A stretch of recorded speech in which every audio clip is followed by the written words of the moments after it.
Di dalam surat Yasin yang kita baca tiap pekan, misalnya ada teman-teman yang baca surat Yasin, di situ diceritakan lagi ada satu kelompok manusia bejat luar biasa.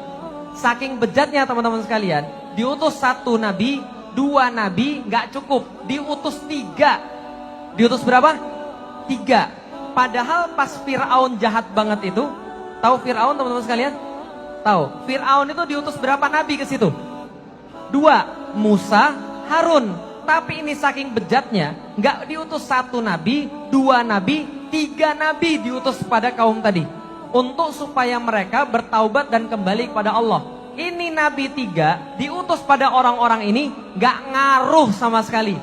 Omongannya mentah, omongannya nggak didengerin, sama sekali nggak direken pokoknya. Malah dibully, malah diolok-olok. Mereka bilang, nabi tiga ini pergi aja lah, bawa sial aja. Kamu itu datang kepada kami, bawa sial, tahu nggak? Sebelum kamu datang, kami panen banyak. Sebelum kamu datang, kami kalau mancing banyak. Pas kamu datang, sial. Kami nggak punya ikan lagi, kami nggak punya bahan pertanian lagi. Gara-gara kalian datang. Kalau zaman sekarang, kalian itu pergi aja lah. Kenapa? Kalian tuh radikal, ekstremis, intoleran, anti NKRI, anti Pancasila, paham tuh sekalian? Nah, semua begitu terjadi. Ketika kemudian tiga rasul ini, tiga nabi ini nggak bisa kemudian untuk berbuat apa-apa, Allah ceritakan di dalam Al-Quran, waja'a min aqsal madinati rajulu yas'a, dan datang dari aqsal Madinah.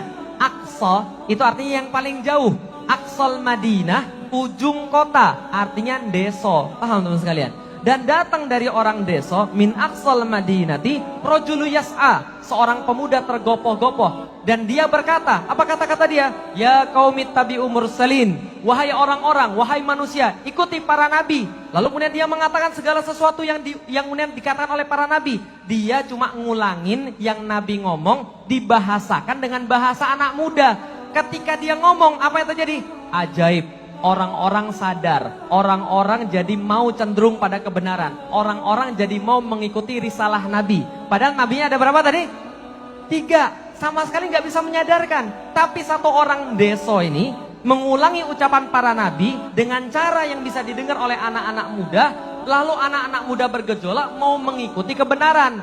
Orang-orang zolim nggak suka. Dia bilang, berhenti kamu anak muda, jangan ngomong lagi. Kenapa? Ini anak muda ngomongannya jelek. Ini anak muda ngomongnya mudah dimengerti. Jangan ngomong lagi. Kalau kamu ngomong lagi, kami bunuh. Malah pemuda tadi berkata, saksikan para nabi, aku beriman pada Tuhan yang kalian sembah. Maka setelah itu dia ditarik di jalan, diinjek-injek perutnya, sampai menurut Ibnu Katsir, perutnya itu kemudian ususnya keluar lewat anus. Singkat cerita meninggal, diinjak-injak. Setelah diinjak-injak meninggal, dia masuk kemudian kepada pengadilannya Allah, berjumpa langsung dengan Allah. Singkat cerita begini, Allah kasih trailer surga. Wah, sekalian. Jadi trailer 30 detik surga tuh kayak apa? Kira-kira gitulah kalau zaman sekarang. Kalau film kan ada trailernya. Nah, ini dia dikasih lihat surga kayak apa. Ini tempat tinggalmu nanti, ini sudah kemudian kenikmatan yang Allah sediakan bagi kamu, ini ampunan-ampunan yang sudah Allah sediakan bagi kamu. Lalu kemudian Allah tanya sama dia, kira-kira nak, kamu pengen apa lagi? Kamu perlu apa lagi?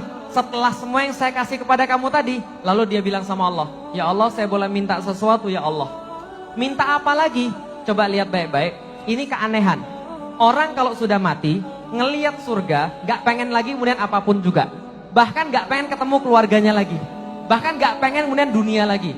Ketika ini orang ditanya, kamu mau apa lagi selain surga dan ampunan yang saya ceritakan, yang sudah saya kemudian kasih lihat tadi? Dia bilang ini, ya Allah, boleh gak saya balik lagi ke balik lagi ke dunia? Boleh gak saya balik lagi ke dunia? Untuk apa? Supaya saya bisa ngasih tahu pada orang-orang yang nginjek-nginjek saya sampai mati, bima ghafaroli robbi wa ja'alani minal mukramin. Karena apa aku bisa mendapatkan ampunanmu ya Allah, dan engkau jadikan aku mulia banget bisa dapat surga. Coba lihat, ini orang gak punya ilmu, gak punya apa-apa, cuma ngulangi ucapan para nabi, cuma sharing. Kalau zaman sekarang sharing, kemudian WhatsApp dakwah yang baik, cuma reshare, regram yang bagus, cuma YouTube kemudian di like, di share pada orang lain. Dia dapat ampunan Allah dan dia dapat kemudian kemuliaan daripada Allah. Kenapa? Suka sharing dakwah, suka kemudian untuk mempermudah dakwah, bikinin panggung buat para asatid, nyiapin kemudian sound system yang bagus, nyuting, dengerin dan segala macam. Itu sudah termasuk bagian daripada dakwah. Orang ini dapat pahala luar biasa dan para nabi iri dengan anak muda ini.